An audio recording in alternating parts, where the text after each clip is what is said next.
네, 신약성경 378페이지에 있습니다. 베드로전서 2장 1절에서 3절 말씀.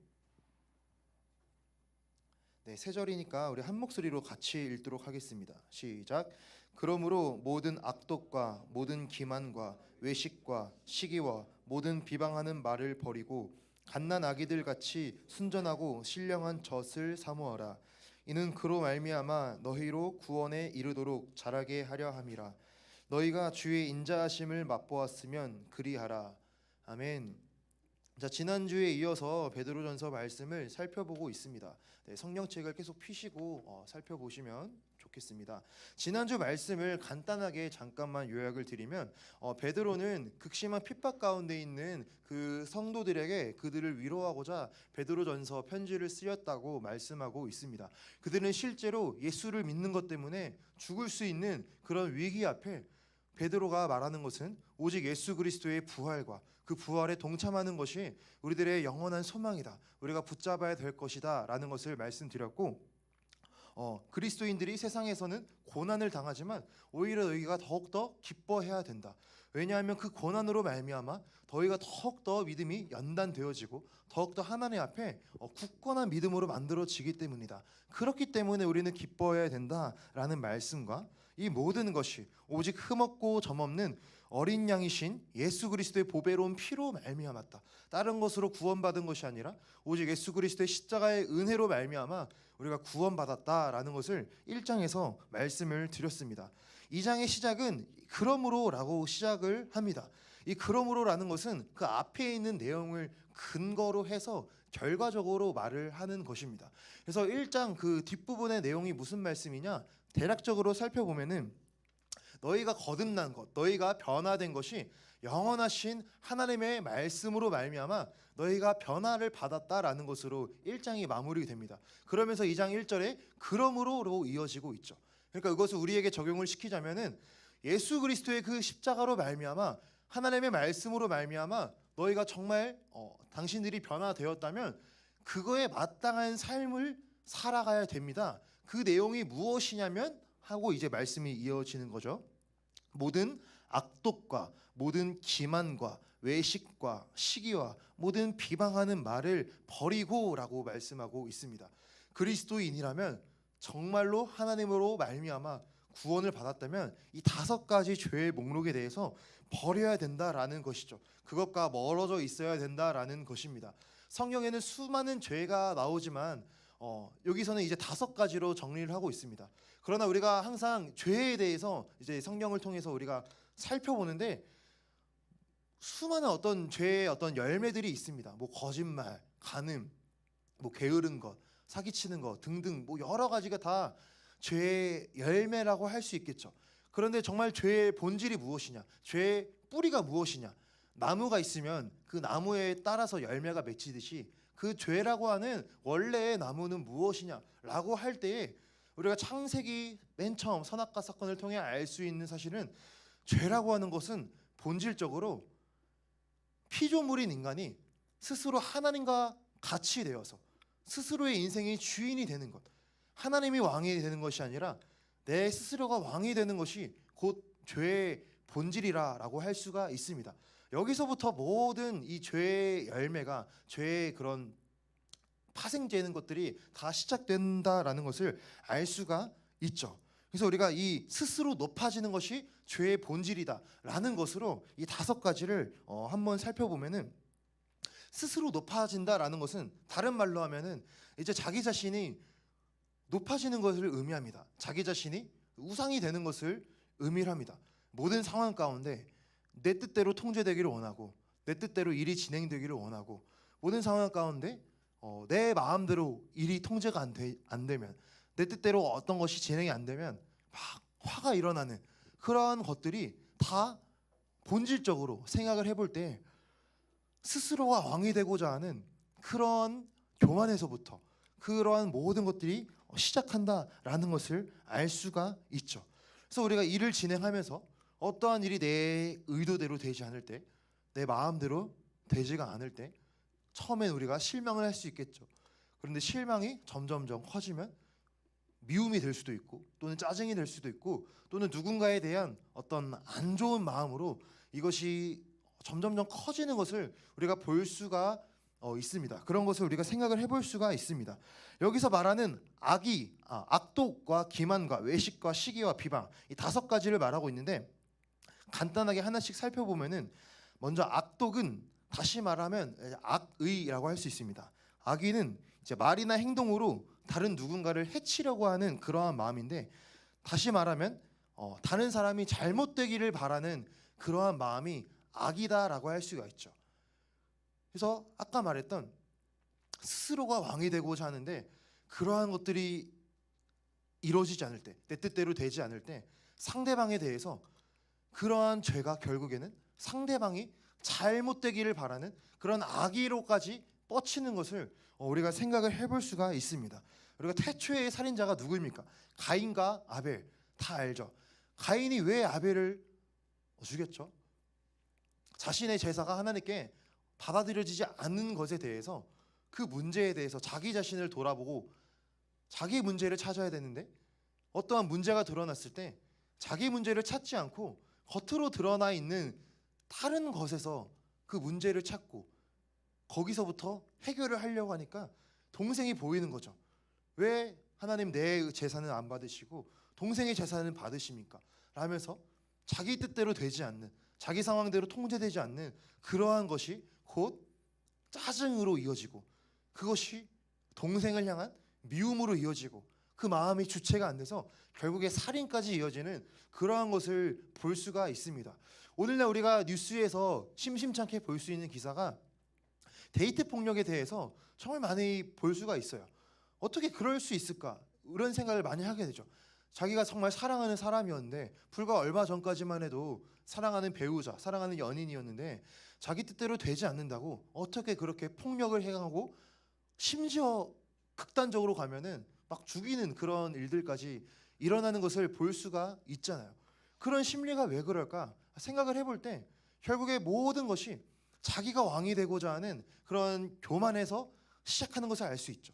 관계 가운데, 이성의 관계 가운데, 교제하는 가운데 내 뜻대로 이것이 되지 않으니까 그것이 상대방을 향한 사랑이 어느새 다 식어버리고 애정은 사라진 채 그 상대방을 향한 미움, 자기가 통제하지 못하는 것에 대한 짜증이 상대방을 향한 폭력으로 나타나는 이러한 아주 비참한 그러한 모습을 우리가 볼 수가 있습니다.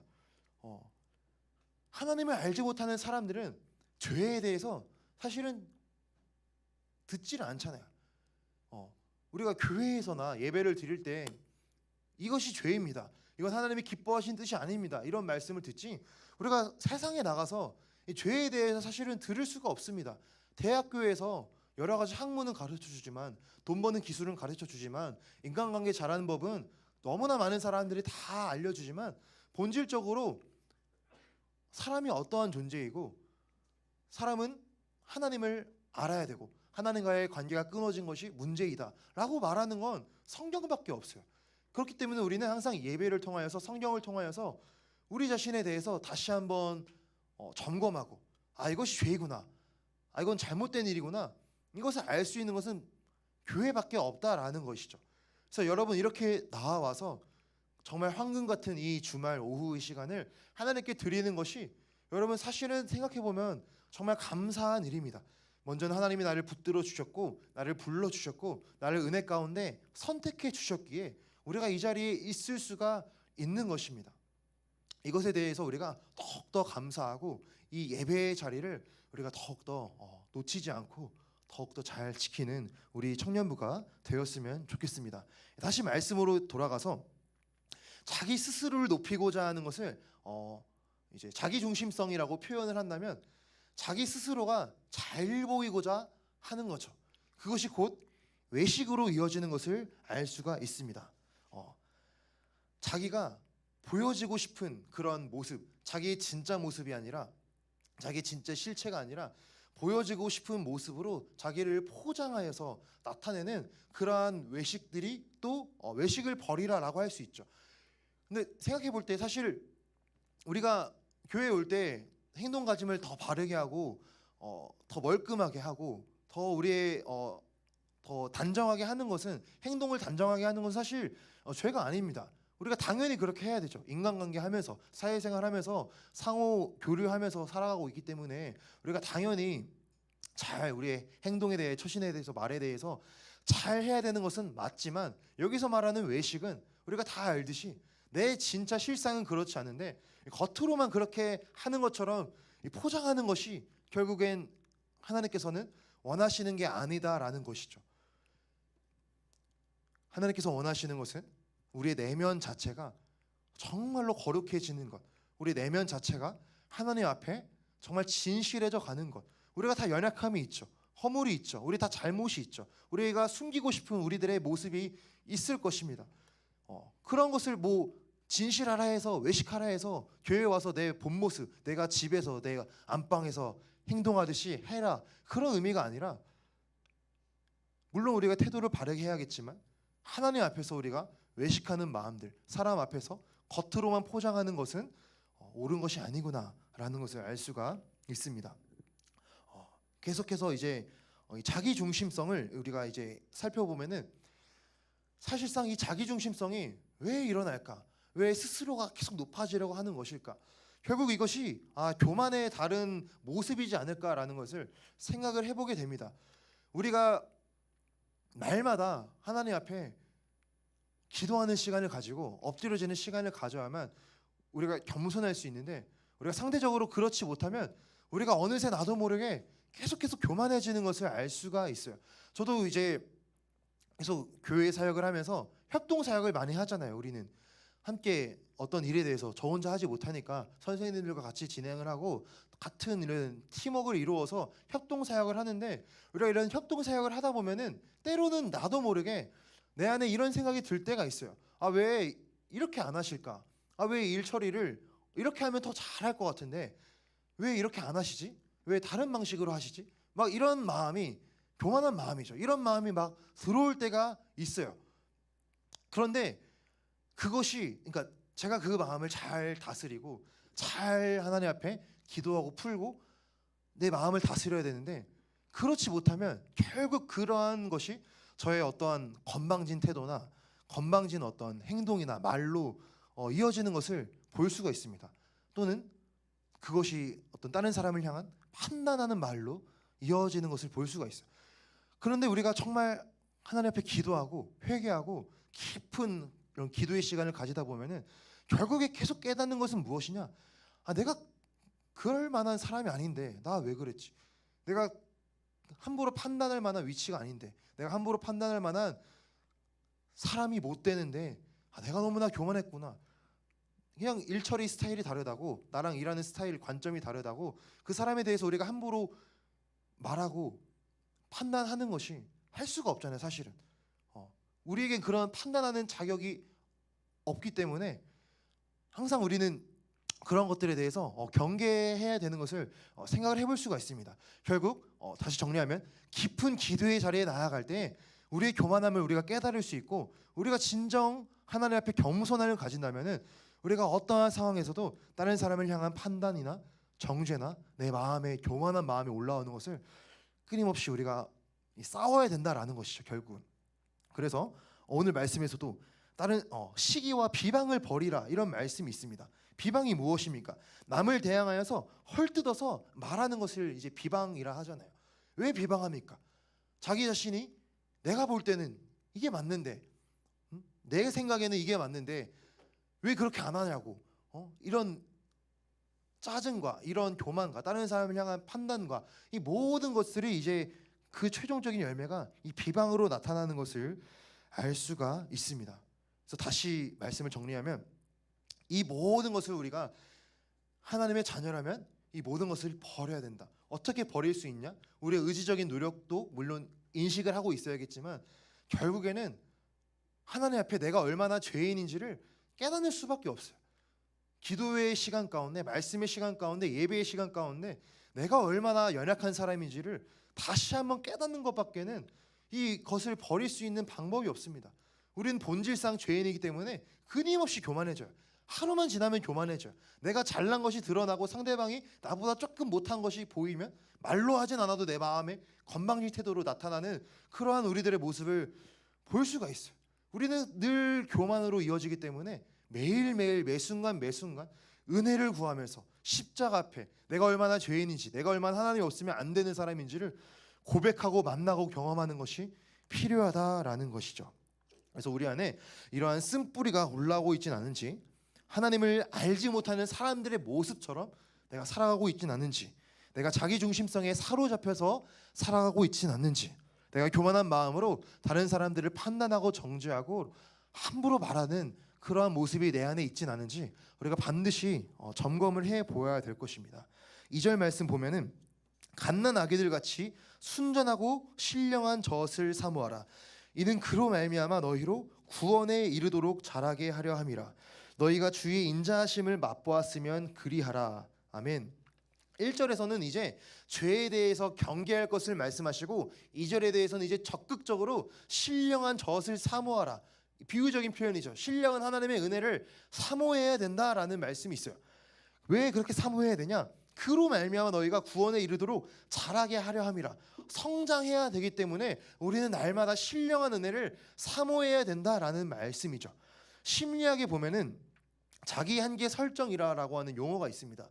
우리가 책에서나 어떤 유튜브나 한 번쯤은 들어보셨을 것인데, 벼룩 실험이라고, 벼룩이 원래 자기 몸보다 100배 이상의 점프력을 가지고 있다고 합니다. 그런데 투명한 컵에 그 벼룩을 갖다 놓고 그 위에 투명한 유리 막대기를 갖다 놓으면은 벼룩이 점프할 때마다 위에 이제 부딪히는 거죠. 그래서 부딪히면서 벽이 있구나, 내가 밖으로 나갈 수가 없구나, 벼룩이 계속 학습하는 것이죠. 그런데 사실상 나중에 그 투명한 장애물을 제거해도 벼룩이 그러한 어떤 무기력, 자기의 한계가 학습이 되었기 때문에 더 이상 이제 점프하지 않는다라고 하는 그런 실험이 있습니다. 다 이제 들어보셨을 거예요. 그것을 이제 심리학에서 자기 한계 설정이라고 말을 하는데, 여러 가지 원인이 있는데 딱 4가지만 보면은 우리가 심리적으로 이러한 자기 한계 설정을 가지는 이유가 4가지가 있는데, 부정적인 과거의 경험, 과거의 어떤 실패와 좌절로 인한 그러한 것이 이제 두려움으로 이어진다라는 것이죠. 2번째, 부정적인 자기 인식, 이러한 것이 자기 스스로에 대한 나는 할 수 없어, 나는 안 되는 사람이야, 나는 원래 안 돼 라는 생각으로 이어지고, 3번째, 타인과의 비교, 다른 사람들과 자신을 비교하면서 다른 사람의 장점을 보고 내 스스로가 더 낮아지고 더 열등감이 생기고 이러한 마음으로 이어지는 것. 또 4번째가 학습된 무기력. 이 모든 것이 종합적으로 이제 학습되어서 나는 원래 안 돼, 나는 이거밖에 안 돼, 나는 애초에 이런 사람이야, 나는 애초에 이런 것밖에 안 되는 사람이야 라는 것이 학습될 수 있다라고 심리학에서 정리를 해 보았습니다. 이러한 것들을 우리가 충분히 이제 생각을 해볼 수가 있는데, 우리가 이것을 신앙적으로도 하나님과의 나와의 관계 안에서도 이러한 자기 한계 설정이 있지는 않은지, 하나님과의 관계 안에서 내가 스스로 나는 애초에 여기밖에 안 되는 사람이야, 나는 애초에 여기까지밖에 성장할 수 없어, 나는 여기가 한계야 라고 하는 그러한 마음들이 어느새 내 안에 자리 잡지는 않았는지 우리가 스스로를 돌아보기를 원합니다. 우리가 신앙생활을 하면서 우리 자신의 열등감과 우리 자신의 연약함을 우리가 다 느끼실 것입니다. 저도 같이 여러분과 같이 신앙생활을 하면서 끊임없이 느껴요. 매일매일 느껴. 전도사라고 하는 직분을 가지고 있어도 내가 너무나 연약하구나, 내가 너무나 보잘것없구나 매일매일 느낍니다. 여러분들 다 느끼실 거예요. 하나님 뜻대로 살고자 결심은 하지만 그렇게 살지 못하는 우리들의 모습을 볼 때, 무너지는 나의 연약함을 볼 때, 나는 왜 이거밖에 안 될까, 나는 왜 여기까지밖에 할 수가 없을까 라고 하는 그러한 무기력이 우리 안에 어느새 나를 지배하고 있진 않고 지배하고 있진 않은지, 그것이 나를 사로잡아서 내가 더 이상 하나님께로 나아갈 수 없는 그런 어느새 한계를 설정한 것은 아닌지 우리 자신을 돌아보는 것이 필요하다라는 것이죠. 하나님의 마음은 우리가 성장하기를 원하십니다. 우리가 제자리 걸음에 머물러 있는 것이 아니라 우리가 더욱더 하나님을 향하여서 은혜가, 우리의 신앙이, 우리의 믿음이, 우리가 하나님을 향한 관계가, 하나님을 향한 인격이 성장하는 것을 하나님은 원하세요. 예를 들어 우리가 아기를 키운다고 생각을 해봅시다. 아기가 1살 때 얼마나 귀여웁니까? 아기일 때. 그러면서 똥기저귀를 갈아주고 아기가 똥 싸는 것만 보아도 너무나 이쁠 것입니다. 그런데 아기가 성장을 했어요. 아기가 5살이 됐어요. 5살이 됐는데도 똥오줌을 못 가려. 어떨 것 같아요, 여러분? 정말 할 일도 많고 바쁜데 똥오줌을 이제 가려야 될 나이인데 아이가 성장했어요. 10살이 됐어요. 10살이 됐는데도 똥오줌을 못 가려요. 이제 혼내야죠. 그때부터는 스스로 할 수 있는데 안 하는 그런 것들에 대해서 물론 뭐 여러 가지 뭐 해야겠지만 생각을 해봅시다. 우리가 하나님은 우리가 성장하기를 원하시는데 우리의 존재 자체로 사랑은 하시지만 하나님의 마음은 우리가 성장하기를 원한다라는 것이죠. 우리가 자녀를 키울 때 자녀를 내 자녀라고 하는 이유만으로 그 존재 자체로 우리는 사랑을 하지만 아이가 20살이 됐는데까지도 똥오줌을 못 가리면 우리는 그것에 대해서 책망하고 나무라고 알려줘야 되잖아요. 그러니까 하나님의 마음도 우리가 하나님의 자녀라는 사실만으로도 너무나 사랑하시지만 하나님은 우리의 믿음이 점점 성장하기를 원하신다. 성숙해지기를 원하신다. 그리스도의 장성한 분량에 이르기까지 성장해 가기를 원하시는 것이 하나님의 마음이다라는 것이죠. 그렇기 때문에 갓난아기들 같이 순전하고 신령한 젖을 사모하라. 이는 그로 말미암아 너희로 구원에 이르도록 자라게 하려 함이라.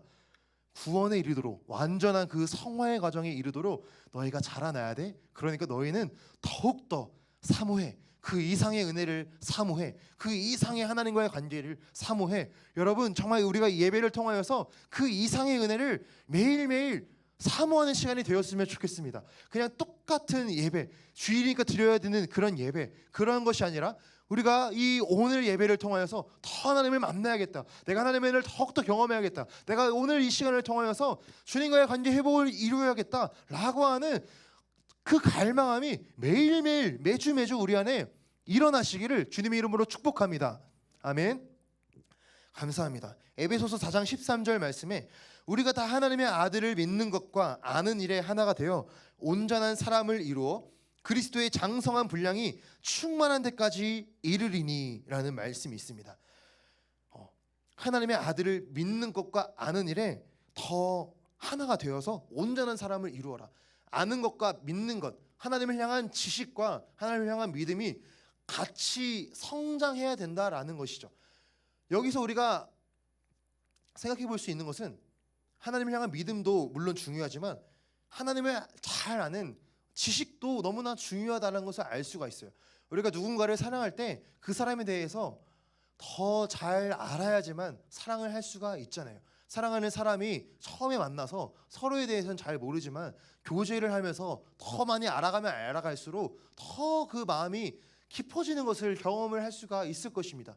그 대상에 대해서 더 자세하게 더 알아야, 구체적으로 알아야 사랑을 할 수 있는 마음이 커진다라는 것이죠. 하나님도 마찬가지로 하나님 인격적인 분이시잖아요. 우리가 하나님과의 인격적인 교제 가운데 하나님을 알아가는 지식이 더 깊어져야 우리가 하나님을 향한 사랑이 더 성장해 간다라는 것을 알 수가 있습니다.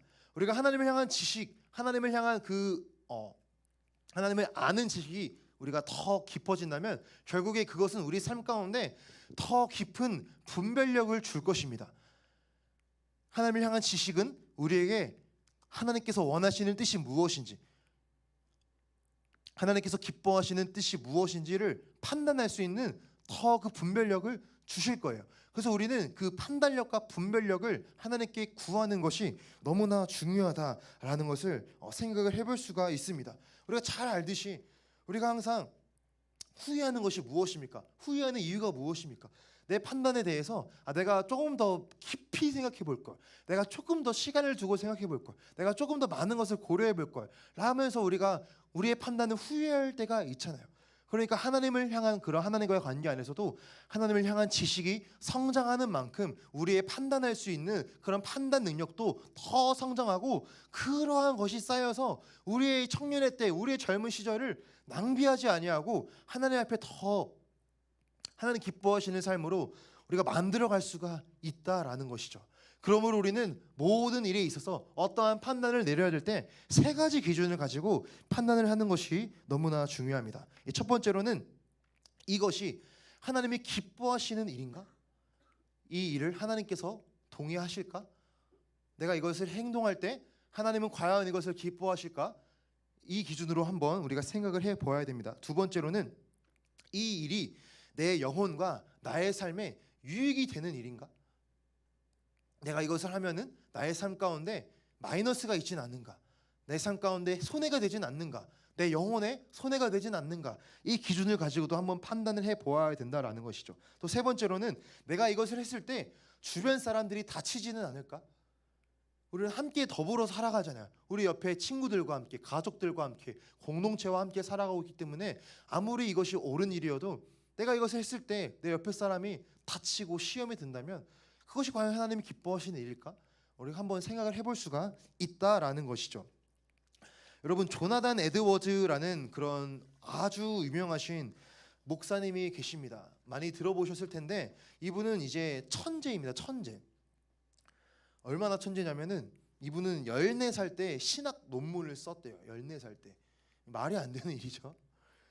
조나단 에드워즈 목사님이 쓰신 책이 정말 많은데 신학적으로 정말 엄청 깊습니다. 읽어도 사실 이해가 안 돼요. 너무 어려워요. 막 자유의지론, 인간 감정론, 성령 감정론 막 이런 막 엄청 어려운 책들 있는데 어찌 됐건 이 조나단 에드워즈라는 목사님은 이제 1700년대 미국에서 활동하신 목사님이자 신학자이자 대학자이자 이제 부흥사였습니다. 하나님께서 이분을 어마어마하게 사용하셨는데 이분이 20살이 되기 이전에 자기 결심문을 70가지를 적었다고 해요. 자기 결심문. 대단하죠? 대단한 인물입니다. 그 70가지 내용이 다 너무 좋은데 그 중에서 다 놔두기는 우리가 너무 시간이 없으니까 딱 제가 7가지만 뽑아왔습니다. 7가지 간단하게 한번 들어보면서 여러분 되게 도전이 되실 거예요. 20살도 안 된 사람이 이러한 결단을 했대요. 첫 번째, 한순간의 시간이라도 결코 놓치지 않고 내가 할 수 있는 가장 유익한 방법으로 시간을 선용한다. 와우. 두 번째, 아무리 큰 이익이 된다고 하더라도 타인들로부터 경멸의 대상이 되는 것이라면 결코 취하지 않는다.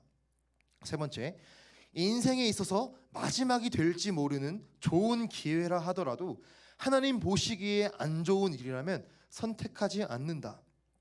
네 번째, 하나님의 사랑을 의심하게 만드는 일에 대하여 하나님의 사랑을 의심하게 만드는 일이 무엇인지 조심스럽고도 지속적으로 찾아내자. 그런 다음 내 모든 힘을 다해 그것과 싸우자.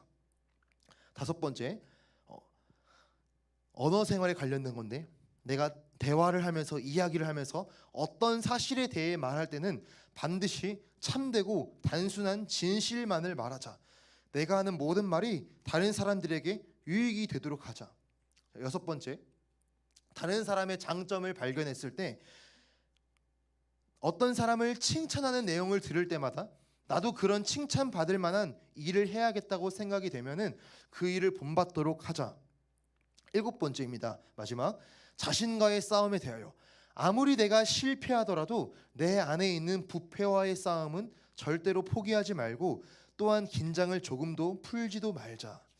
자, 이 외에도 여러 가지 이제 자기 결심문이 있습니다. 나중에 구글에 검색해 보시면 나올 거예요. 한번 쭉 읽어보셔도 정말 좋습니다. 제가 예전에 너무 좋아서 집에 현수막을 달아놓은 적이 있어요. 이거를 한 3개월 달고 더 이상 안 봐가지고 제가 치워버렸는데 한 일주일만 보고 치웠는데 아무튼 대담이고 이것을 우리가 계속 묵상해 보아도 정말 우리 삶에 대해서 많은 것들을 생각해 보게 되고 많은 것들을 정말 가슴이 찔리고 도전받는 것들이 굉장히 이제 많이 나오는 것을 알 수가 있습니다. 자, 이처럼 우리는 하나님 앞에 우리 스스로의 모습을 돌아보고 하나님을 향한 분별력을 가지고 우리 삶을 점검하는 것이 필요하다라는 것을 살펴보았습니다. 제가 많이 건너뛰어서요. 계속 나아가서 2장 9절 말씀 보겠습니다. 2장 9절 말씀 9절 10절 같이 한 목소리로 읽을게요. 시작. 그러나 너희는 택하신 족속이요 왕같은 제사장들이요 거룩한 나라요 그의 소유가 된 백성이니 이는 너희를 어두운 데서 불러내어 그의 기이한 빛에 들어가게 하신 이에 아름다운 덕을 선포하게 하려 하심이라. 너희가 전에는 백성이 아니더니 이제는 하나님의 백성이요 전에는 긍휼을 얻지 못하였더니 이제는 긍휼을 얻은 자니라. 아멘. 우리가 앞에 나온 이와 같이 악을 버리고 성장해야 하는 이유가 무엇이냐? 하나님께서 너희를 택하신 족속이기 때문에, 너희는 왕 같은 제사장이기 때문에, 너희가 거룩한 나라가 되었기 때문에, 너희가 하나님의 소유가 된 백성이 되었기 때문에, 다시 말하면 우리의 신분이 하나님의 자녀로 완전히 변화되었기 때문에 너희는 이 말씀대로 살아라라는 말씀이죠. 11절 12절 제가 읽겠습니다. 사랑하는 자들아, 거류민과 나그네 같은 너희를 권하노니 영혼을 거슬려 싸우는 육체의 정욕을 제어하라. 너희가 이방인 중에서 행실을 선하게 가져 너희를 악행한다고 비방하는 자들로 하여금 너희 선한 일을 보고 오시는 날에 하나님께 영광을 돌리게 하려 함이라. 아멘. 우리 지난주에도 말씀을 나누었듯이 성경은 우리의 정체성에 대해서 우리는 이 세상을 영원히 사는 것이 아니라 잠깐 있다 떠나갈 여행객이라고 말하고 있습니다. 우리는 거류민과 나그네와 같다라는 것이죠.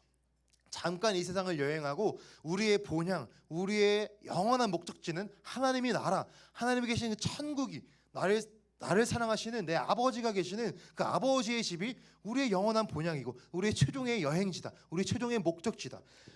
그렇기 때문에 너희는 이 세상을 살아갈 때 너희 영혼을 거슬려 싸우는 육체의 정욕을 제어하라라는 것이죠. 여기서 말하는 정욕을 제어하라는 것은 단순히 불교에서 말하는 욕심을 버려야 된다. 우리의 마음 가운데 모든 무소유를 실천해야 된다. 내 마음의 모든 것을 다 내려놓아야 된다. 이러한 수준에서 말하는 것이 아닙니다. 물론 그들도 대단한 돌을 닦으시는 분들이죠. 생각해 보세요. 쉽지가 않잖아요. 그런 게 대단한 일이지만 성경에서 말하는 정욕을 제어하라는 것은 단순히 우리 마음에 불교에서 말하듯이 네 마음이 평안해야 되니까 무소유를 실천해 라는 것이 아니라 너의 본향이 하나님의 나라이기 때문에 그 본향을 가는 것을 방해하는 육신의 정욕을 너는 이겨야 돼. 너는 제어해야 돼. 너는 그것과 싸워야 돼 라고 말을 하는 것이죠. 우리 안에 끊임없이 올라오는 내 마음대로 살고 싶은, 처음에 말했던 내가 왕이 되어서 내가 중심이 되어서 살고 싶은 그러한 자기중심성을 너는 싸워야 돼. 너는 영혼을 따라, 너는 성령을 따라 살아야 돼 라고 말씀하시는 거죠. 그러면서 12절 말씀, 이방인 중에서 행실을 선하게 가져서 너희를 악행한다고 비방하는 자들로 하여금 너희 선한 일을 보고 오시는 날에 하나님께 영광을 돌리게 하려 함이라. 굉장히 실제적인 말씀인데, 왜 그렇게 했을 때 이 세상 가운데 세상 사람들이 너를 악행한다고 너희를 조롱하고 너희를 비방하고자 할 것이지만, 사실상 너희가 선하게 행동하면은 육체의 정욕을 제어하고 하나님의 뜻대로 살아간다면 너희가 오히려 너희로 하여금 아무런 비방을 받는 것이 아니라 너희로 하여금 하나님을 더 영광 올리게 될 거야 라고 말씀을 하시는 것이죠. 이러한 삶을 누가 살았습니까? 다니엘이 살았습니다. 다니엘은 포로 신분으로, 포로의 신분이지만 그 이방 강대국 사이에서 왕이 4번이나 바뀔 때까지, 제국이 4번이나 바뀔 때까지 총리를 계속해서 역임했는데 왜 다니엘이 그토록 오랫동안 총리의 자리에 있을 수가 있었을까요? 하나님 앞에서도 정직했지만 세상 법 앞에서도 정직했기 때문에, 세상 법 앞에서도 꺼리는 것이 없었기 때문에, 아무런 비방받을 일이 없으니까 다니엘을 조롱한 사람이 뭐라 했어요? 아무리 흠을 찾고자 해도 다니엘 흠이 하나도 안 나오니까 그가 하나님께 기도하는 것에 대해서 흠을 찾잖아요. 그것을 비방해서 걸고 넘어지잖아요. 그러니까 우리의 삶이 다니엘과 같이 세상 사람들로 하여금 책망받을 것이 없게 해. 그래야 너희로 하여금 하나님의 영광을 받으실 거야 라고 베드로는 굉장히 실제적인 조언을 해주고 있습니다. 우리가 살아가는 시대가 쉽지가 않습니다. 매주 말씀드리지만 죄악이 계속 심해지는 시대를 살고가 있어요. 2015년에 간통죄가 폐지되었습니다. 여러분 들으신 분도 있겠지만, 결혼한 남녀 부부 외에 결혼하지 않은 다른 상대방과 성관계를 맺는 것이 간통이잖아요. 그것으로 말미암아 이제 처벌을 받는 것이 간통죄인데 그것이 사라졌대요. 이게 무엇을 의미할까요? 동성애에 대해서도 우리가 너무 많이 들었죠. 계속 미디어에서 우리가 자주 노출되는 것을 알 수가 있어요. 안락사에 대해서도 조금 생소한 분야이지만, 안락사에 대한 것도 유럽이나 이런 어떤 선진국에서는 죽음을 선택할 자유, 이것도 자기의 인권이라고 하면서 안락사를 존중하는 그런 어떤 흐름이 생겨나고 있습니다. 간단하게 말하면 안락사 왜 막아야 되냐? 이 틈이 벌어지면은 결국 강제 살인을 이어지게 한다는 거죠. 그러니까 안락사가 만약에 허용이 되면은 만약에 허용이 되면은 우리가 늙은 부모님을 모실 때 알게 모르게 부모님께 압력을 넣을 수가 있잖아요. 아, 이제 그만. 뭐 표현은 절대 하지 않겠지만 눈치를 준다거나 그렇게 하면서 부모님이 내가 눈치를 자꾸 받으니까 내가 그냥 내 스스로 이렇게 정리하는 게 맞겠구나 라고 하는 그런 것으로 이어질 수가 있잖아요. 어떤 의미지 뉘앙스가 혹시 대충 이해가 가시나요? 그렇기 때문에 우리는 안락사가 합법적으로 안락사가 인권이다라는 것에 대해서 우리는 다시 성경을 통해서 생각을 해봐야 된다는 것이죠. 생명의 주권은 하나님께 있기 때문에 그것을 인권이다 말하는 것에 대해서 우리는 성경의 관점을 가져야 되는 것입니다. 낙태도 어떻습니까? 낙태죄 폐지됐잖아요. 낙태도 처벌받지 않잖아요. 뭐 이거 오늘의 주제가 아니니까 생명의 주권은 하나님께 있기 때문에 우리가 그 모든 것을 우리가 정말 막아야 된다라는 것이죠. 우리는 세상이 뭐라 해도, 내 주변 사람들이 뭐라 해도, 직장 동료가 뭐라 해도 내 주변에 100명 중 99명이 다 세상에서 말하는 대로 그게 죄가 아니야, 다 그렇게 해, 그 인권이야, 너 그렇게 살아도 돼 라고 말해도 우리는 아니야, 성경이 말했어, 하나님이 말씀하셨어, 그 죄야, 생명의 주권은 하나님께 있어, 하나님이 이 세상의 주인이시야 라고 말하고 우리는 믿음을 지켜야 된다라는 것이죠. 이것이 진정 우리들의 지켜야 될 삶이다라는 것입니다. 딱 하나 사례만 말씀드리자면, 제가 총신대학교 신학과를 나왔는데, 총신대학교가 우리 교단 이제 신학교입니다. 김지연 약사님이라고 혹시 들어보신 적 있나요? 그 반동성에 되게 강의 많이 하시는 그 약사님이 계세요. 되게 유명하신 분이신데, 그 분이 동성애에 대해서 성경적으로 이게 위험한 일입니다라는 것을 특강을 하기 위해서 학교에 오셨는데 반대 대자보가 붙었어요. 반대 대자보. 신학생이 붙였어요. 신학생이. 왜 정치적으로 한쪽의 이야기를 내는 극우 그런 사람들을 데리고 와서 학교에 세우냐? 반대 대자보가 붙었어. 이게 무엇을 의미할까요? 신학생이 동성애에 대해서 그것은 정치적으로 극우 세력들이 말하는 거야. 우리는 다른 편도 이해해 줘야 돼 라고 하는 것이죠. 물론 우리는 동성애 하는 사람들에 대해서, 사람에 대해서는 우리가 사랑으로 품고 같이 가야 되지만 죄에 대해서는 죄라고 분명하게 말을 해야 되는 것입니다. 죄와 그 죄인을 구분시켜서 죄는 죄이고 그렇기 때문에 너가 회개하고 돌이켜야지 라는 것으로 우리는 이어져야 되는데, 그들이 말하는 것은 죄라고 말하면 안 돼. 동성애 죄라고 말하면 안 돼. 동성애 자연스러운 거야. 동성애 타고나는 거야. 동성애 선천적인 거야. 그렇기 때문에 죄라고 말하는 기독교 너희 이 다다 라고 하는 것이 차별금지법, 평등법이잖아요. 이게 오늘 주제는 아니라서 가볍게 넘어가지만, 아무튼 이러한 시대를 살아가는 우리가 누구의 목소리를 따를 것인가 라는 것에 있어서 분명히 우리는 성령의 목소리를 따라야 된다라는 것입니다. 죄송합니다. 빠르게 할게요. 빠르게. 자, 마지막 키워드 고난입니다. 고난. 자, 19절에서 20절 말씀, 19절 20절 말씀 같이 읽겠습니다. 시작. 부당하게 고난을 받아도 하나님을 생각함으로 슬픔을 참으면 이는 아름다우나 죄가 있어 매를 맞고 참으면 무슨 칭찬이 있으리요.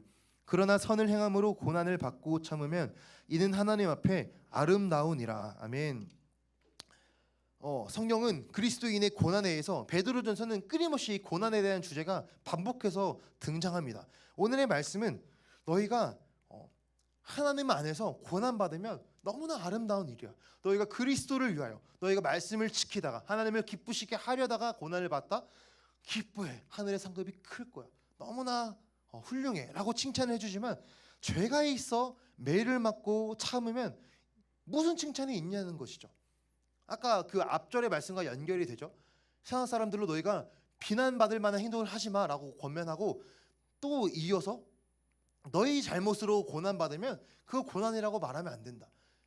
네가 행동 똑바로 해야 되는데 스스로가 행동을 잘못해서 고난받으면 그것을 하나님으로부터 받은 고난이다라고 말하면 안 된다라는 것이죠.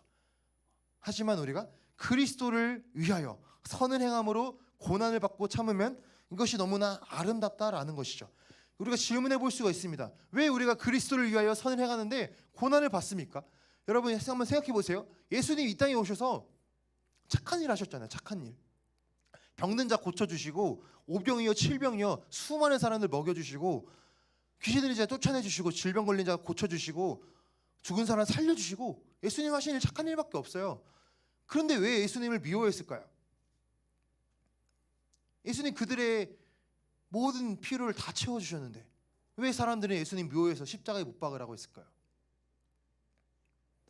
예수님이 성경에 말하기를 빛으로 그들의 어두움을 드러내기 때문에 미워한다라고 요한복음에서 말하고 있어요.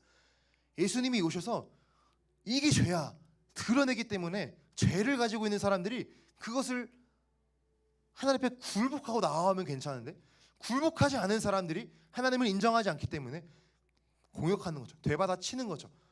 나 죄 아닌데 왜 나를 공격하지? 라고 하는, 그렇기 때문에 우리가 말씀대로 살다가 고난을 받을 수가 있다라는 것이죠. 요한복음 16장 2절 3절 사람들이 너희를 출교할 뿐 아니라 때가 이르면 무릇 너희를 죽이는 자가 생각하기를 이것이 하나님을 섬기는 일이라 하리라. 그들이 이런 일을 할 것은 아버지와 나를 알지 못함이라. 하나님을 알지 못하기 때문에 너희를 핍박할 거야 라고 말하고 있어요. 예수님 말씀하셨어요. 요한복음 17장 14절에서도 내가 아버지의 말씀을 그들에게 주었사오매 세상이 그들을 미워하였사오니 이는 내가 세상에 속하지 아니함 같이 그들도 세상이 속하지 아니함으로 인함이니이다. 아멘. 그리스도인이 세상에 속하지 않았기 때문에 미워한다는 거예요. 우리가 그리스도를 따라가면서 세상을 향해서 핍박을 받거든 억울하게 생각하지 말고 왜 그럴까 좌절하고 낙심하지 말고 오히려 기뻐해야 됩니다. 왜? 내 상급이 크기 때문에, 하나님께서 더 기뻐하시기 때문에. 그리고 또 그들을 이해할 것은 그들을 하나님을 알지 못하기 때문에, 아버지를 알지 못하기 때문에 이러한 일들을 행하는구나 라고 생각하면서 오히려 그들을 더 긍휼히 여기고 불쌍히 여기고 기도해 주는 마음이 우리 안에 있어야 된다라는 것이죠. 네. 김남준 목사님의 이름 없이 빛도 없이라는 책에 이런 말씀이 있습니다. 우리 지난번 한번 나누었던 적이 있는데, 고난에 대해서 이 목사님이 책에서 말씀하신 것이, 우리가 고난에 대해서 생각할 때, 흔히 생각할 때 뭐 우리 총에 머리에 총구를 그리면서 예수 믿을래 부인할래 뭐 이런 것들을 생각한다는 것이죠. 물론 이러한 것들이 일어나는 나라도 있긴 하지만 상대적으로 우리나라는 아직 그렇지는 않잖아요. 그런데 우리가 고난을 생각할 때 아주 멀리 먼 우리 현실과는 조금 동떨어진 그런 생각을 하면서 고난을 생각하고 고난을 묵상하지만, 실질적으로 성경이 말하는 고난은 물론 그런 것도 있지만 그런 것이 아니라 우리가 이 죄악된 세상을 살아가면서 하나님의 뜻으로 살아가고자 몸부림치는 과정에서 겪는 모든 과정이 고난이다라고 말을 하는 것이에요. 우리가 죄악된 세상을 살아가면서 아까 말씀드렸듯이 죄를 죄라고 인정하지 않는 세상을 살아가면서 이게 죄야, 이건 잘못된 일이야, 우린 이렇게 살면 안 돼 라고 말할 때 너가 받을 수모와 너가 받을 시선과 조롱과 그런 것들, 고난이 있다라는 것이죠. 그래서 우리가 이러한 고난 가운데 멀리 먼 그런 상상 속에 일어날 순교의 장면을 생각하면서 고난을 생각할 것이 아니라 실질적으로 오늘 하루의 삶을 살아가면서 내 하루의 삶을 게으르게 살아갈 것이냐, 내 하루의 삶을 하나님의 뜻을 위하여 정말 몸부림치며 살아야 할 것인가, 그 과정 가운데서 우리가 겪는 그 모든 과정도 그리스도를 위한 고난이다라고 말씀하고 있습니다. 그래서 우리가 매일매일의 상급 가운데, 매일매일의 삶 가운데 자신의 게으름과 더불어 싸우고 교만을 억누르려고 이름 없이 빛도 없이 섬기며 교회를 섬기며 살아가는 그 모든 삶이 우리가 주님께 드리는 우리들의 삶이다라는 것을 알 수가 있습니다. 네. 마지막 21절입니다. 21절. 이를 위하여 너희가 부르심을 받았으니 그리스도도 너희를 위하여 고난을 받으사 너희에게 본을 끼쳐 그 자취를 따라오게 하려 하셨느니라. 아멘. 우리가 그리스도를 위하여 우리가 삶에서 감당하는 모든 일들이 그리스도를 위한 고난이라고 말씀을 드렸습니다. 21절 말씀에 이것을 위하여 너희가 부르심을 받았는데, 그리스도께서 너희를 위하여 고난을 받으사 너희에게 본을 끼치셨다. 우리의 모범이 되어 주셨다. 그리고 그 자취를 따라오게 하셨다라는 것이죠. 예수님께서 먼저 우리에게 참된 모범을 보여주셨기 때문에 우리가 그 예수님을 바라보면서 우리가 주님을 위하여 가는 이 길을 걸어갈 수 있다라고 베드로는 말씀하고 있습니다. 말씀을 정리하겠습니다. 우리가 이 모든 말씀을 살펴볼 때에 우리가 교사로 섬기고 교회에서 직분을 감당하고 예배를 섬기기 위해서 우리 모든 일들을 감당하고 이러한 모든 일들이 그리스도를 위하여 우리가 선을 행하는 것이죠. 또는 우리가 세상을 살아가면서 이 죄악된 세상 가운데 우리가 세상에 속하지 아니하고 거룩하게 살아가려고 몸부림치는 그 과정 가운데 겪는 그 모든 일들 가운데 우리가 그리스도 안에서 고난을 받을 수가 있다라는 것이죠.